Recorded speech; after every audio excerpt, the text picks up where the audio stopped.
guys, welcome back. So this is probably the most in the moment video I'm doing so far. It's literally going up today. But we've got some issues with like internet stuff. So I just needed something quick and short that I could go ahead and put on up for you guys. So I wanted to go ahead and talk about books.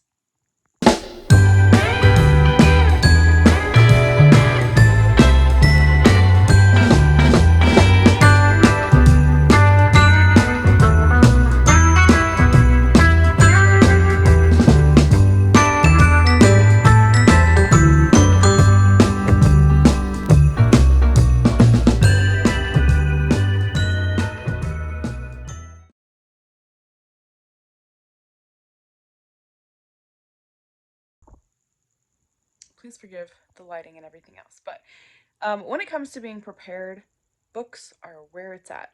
So I've got a couple here. The majority of our books have already been packed. As I've mentioned, we're hoping to move early next year. So that's something that I kind of packed them away because they were taking up a good chunk of space. They were easy to pack, yada yada. But I have a couple that I left out. So this one, they aren't necessarily prepper books, but if you are working towards living a life where you're prepared for all those circumstances, then they could be. You could think of them that way. So this is the first book we ever got about homesteading, and I want to say I got it at Tractor Supply on an off-season clearance kind of thing, or I could have gotten it at Barnes and Noble in a similar situation. I'm not sure, but it has tons and tons and tons of info in it. Highly recommend it. I also have both of Amy Fuel's books. Those are both really good. And then just two other ones just two. Yeah, just two other ones kind of in that same vein there. I have Little House in the Suburbs. And this one is a super, really well illustrated guide. I'm trying to find a good page here. It's also just got tons and tons and tons of info. But I just saw a page here. Step by step, small scale stuff. I really, really like this one. Little House in the Suburbs, I feel fit what we were doing more because it's backyard farming, home skills, really small scale stuff versus all out homesteading, which also this one is backyard homesteading. Make sure the books that you get are relevant to what you need, or you've just wasted money, is one way to think about it. This one I absolutely adore. I'm a sucker for an illustrated book, not just with pictures, but let's see, I've got some here that are marked.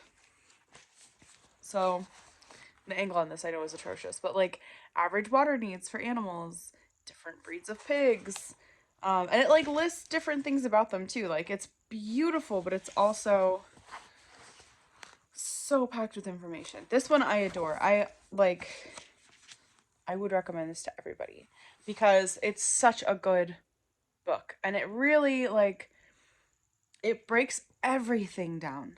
I feel so many of the books in regards to small scale homesteading and stuff like that, you get them and they just kind of assume that you've already lived this life or that you have exposure to this life.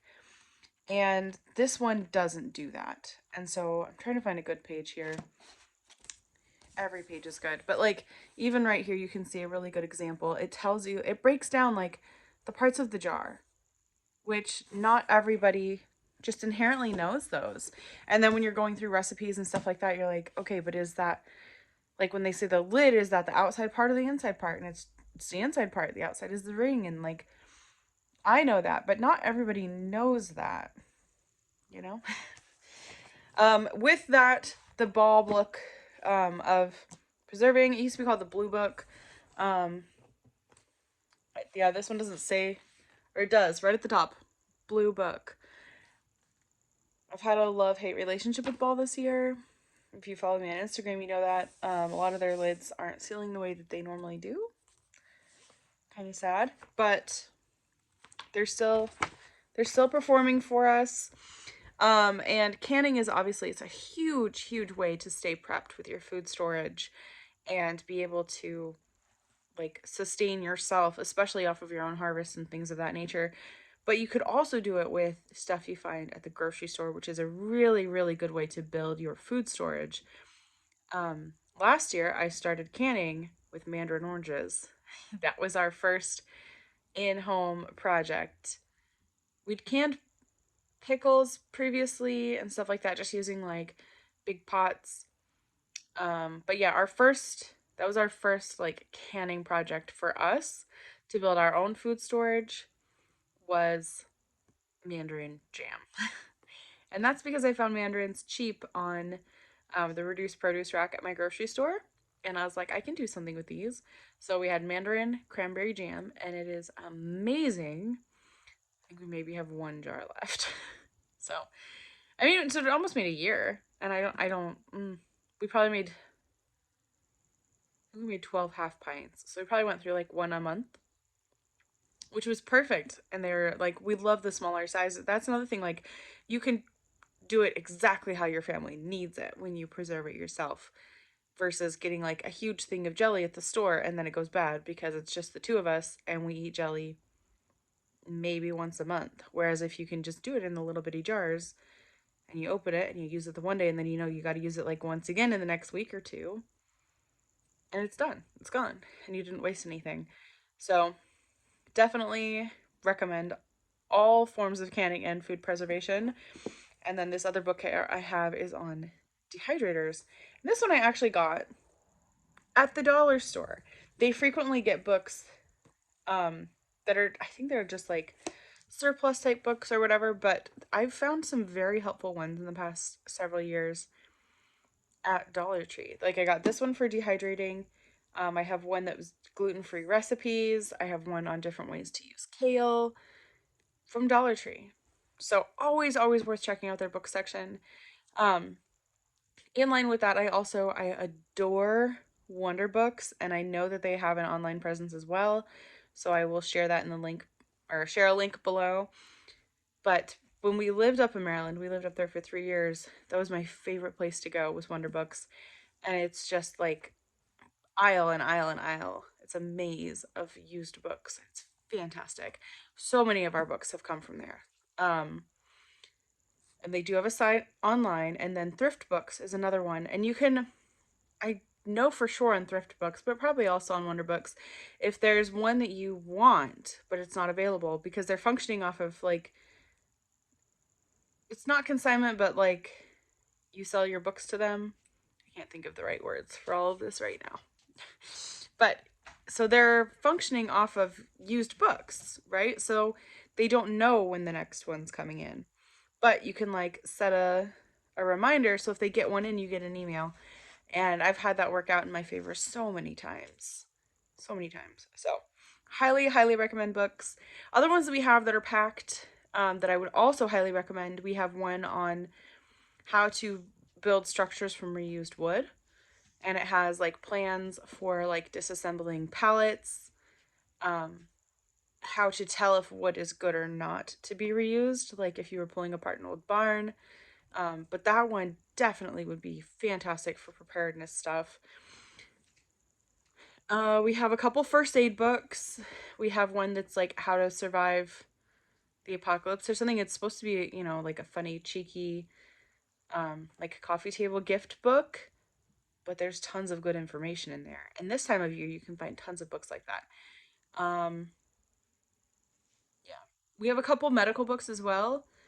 And I also have a lot of biology books. We have some like veterinary science books for helping with animals. We just like, you know, in the incidents that it all hits the fan, if the internet crashes, are you prepared enough with the written materials around your home that you could still tend to yourself and your animals? That's where your books come in. So, I also highly, highly recommend writing down recipes and things like that. It could just be a power outage, right? It may not be permanent, but if the power goes out, you've got all your supplies ready. Do you have the knowledge that you need to use those things, especially in the moment. You probably panicking a little bit after the third day of no power. Like, how do I do this? How do I tell if this meat is still okay? Um, how can I cook these efficiently? How can I preserve them without power? Like, so highly recommend making sure that you have your written materials for times when you can't access digital ones. So thank you guys so much for staying tuned. We've got so much more coming at you guys. There is our partial evac box, which was one that I filmed back in, I can't remember if it was July or August that I filmed that one. But in doing that, I found some major gaping holes, and we have spent the last 4 to 5 months filling them. So those are going to be some good videos we have coming up. We also just did like a challenge for ourselves, spending $100 to supplement your bug out bag and some other. I'm looking because I have all this stuff stacked up back there, but we've got some other really fun stuff coming. Yeah, so stay tuned. Thank you so much for watching, and we'll see you next time.